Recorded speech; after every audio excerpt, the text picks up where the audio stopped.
I feel like I say I am nervous to watch a movie quite frequently here on this channel, but that has not been more apt than right now watching Child's Play from 2019.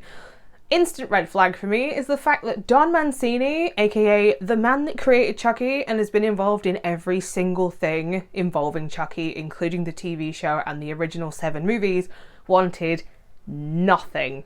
Absolutely nothing to do with this movie. Neither did Jennifer Tilly when she was approached. So that should tell you something, because if you follow Jennifer Tilly on Instagram, you know that she loves playing Tiffany, and it is the only acting gig she really does these days because she's a professional poker player as well. Now, the one thing that could possibly redeem this for me is the fact that Mark Hamill is voicing Chucky.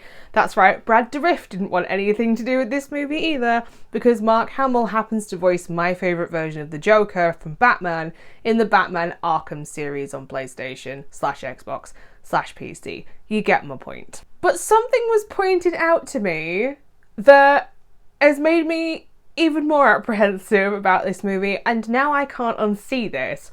I often create the thumbnails for my videos before filming, so I know what I'm actually going to be filming, and my own mum, who has no interest in horror movies whatsoever, saw the thumbnail for this video and asked, was he meant to look like Sharon Osbourne?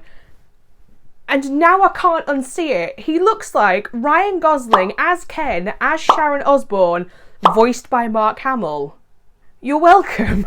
Now, if you don't know anything about the plot from Child's Play 2019, let me quickly fill you in. After moving to a new city, young Andy Barclay receives a present from his mother, a seemingly innocent Buddy doll that becomes his best friend. But when the doll suddenly takes on a life of its own, Andy unites with the other neighbourhood children to stop the sinister toy from wreaking havoc.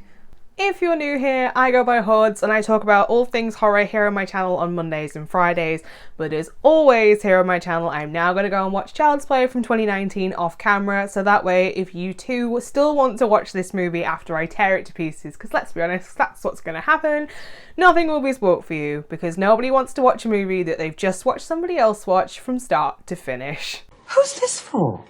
So a Buddy doll is a Furby plus an Alexa.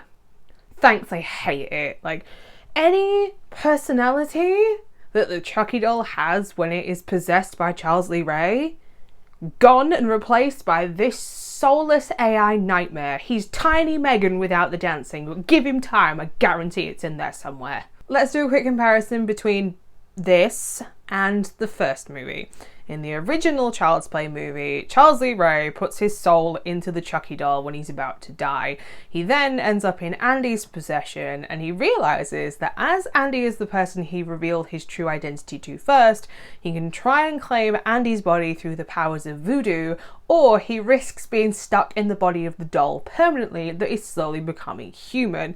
In this movie, Chucky's a doll. That's it. Chucky is a doll. He will forever be a doll. There is no stakes whatsoever to his entire existence. His sole purpose is to serve Andy and make Andy happy. That's it. The only things that they have in common is the name of the movie, the name of the doll, and the name of the child. Everything else is entirely different. An impostore! There is a part in this movie where Andy shuts Chucky in his wardrobe, and Chucky says to him that he doesn't like being shut in the wardrobe. You know who else said this? Every single Furby owned by a 90s child, which tells me whoever wrote this movie also had one of the 90s Demon Spawn toys. So did I.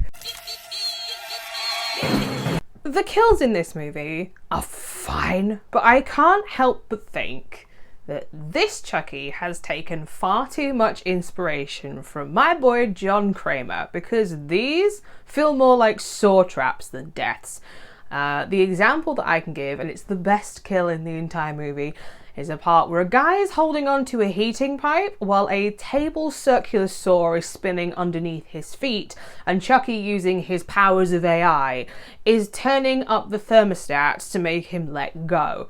Now, that's the good death in this movie. Now let me quickly ask, how many deaths do you think are in this slasher movie?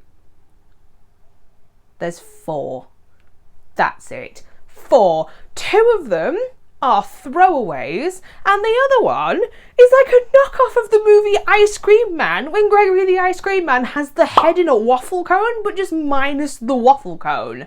This is going to lead me on to my fact that I cannot stand and do not care about anyone in this movie, because every single character in this is two-dimensional. There is no kind of character building, nothing that fleshes them out and tells you anything about who they are.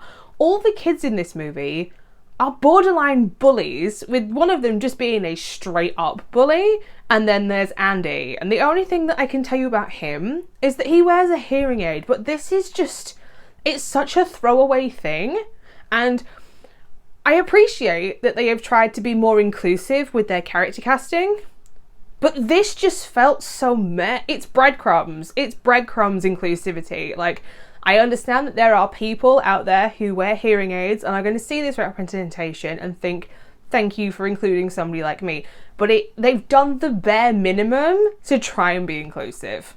You're welcome. Now, I mention this because Don Mancini, the man that created the Chucky series to begin with, is a member of the LGBT community like myself. And it's important to mention this because in those 7 original movies and the TV show, he pushes for the inclusion of different minority groups, not just the LGBT community. Hence why Nika is a disabled character and is a really good representation.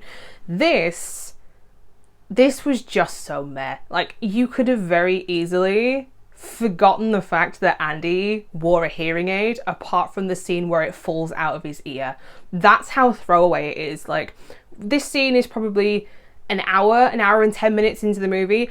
I'd forgotten in that hour and 10 minutes that Andy actually wore hearing aids. For a moment, let's just rename this movie. Let's call it Kids Frolic, because it's certainly not a Child's Play movie, and put this question out there. Could you remake this movie using any other toy that uses technology to interact with a child? Yes. So do you know what this makes this movie then? A cash grab reboot. 2 years prior to this movie, Cult of Chucky came out and the ending was left open. 1 year after this movie, we got the Chucky TV series, and you know who came on board for that? Brad Dourif, Fiona Dourif, Jennifer Tilly, and Don Mancini came back on board, not only as a writer and a director, but as an executive producer. So there was something about this movie that none of these people could get on board with. So that tells me absolutely everything that I need to know about this movie. If everybody involved in the original wants nothing to do with it because it doesn't feel like the original, then it's nothing like the original. So let me take off my Chucky loyalty hat for a minute and think about this as an entire movie.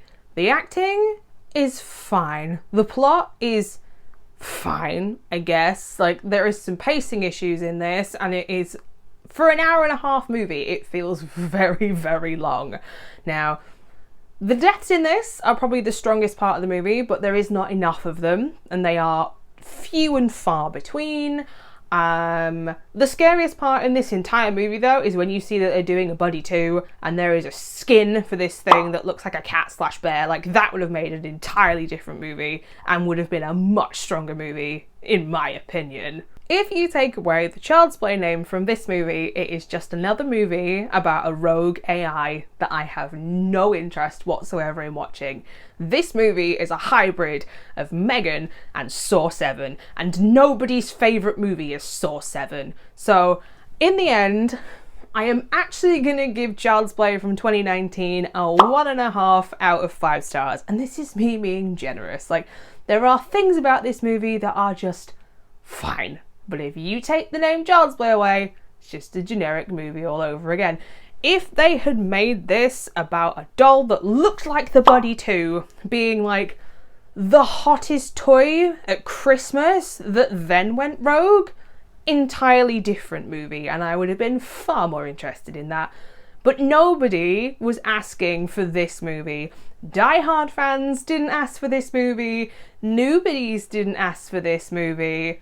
And somebody whose favourite franchises are Child's Play and Saw like me also didn't ask for this movie. It is soulless in more way than one. So there you have it, my initial thoughts and my review for the first time watching Child's Play from 2019. Now, I will not be watching this movie again. If you have also seen this movie, I would love to know what your thoughts and opinions are down in the comment section down below. If you would like to know every single horror movie that I watch, not just the ones I talk about here on YouTube, you can find me over on Instagram and on Letterboxd at HordesOfHorror. I post brand new videos here on YouTube on Mondays and Fridays, and I will be back on Friday with another second chance rewatch in the mini-series that I'm doing on here. So I'm up to Daybreakers from 2009. So until next time, bye.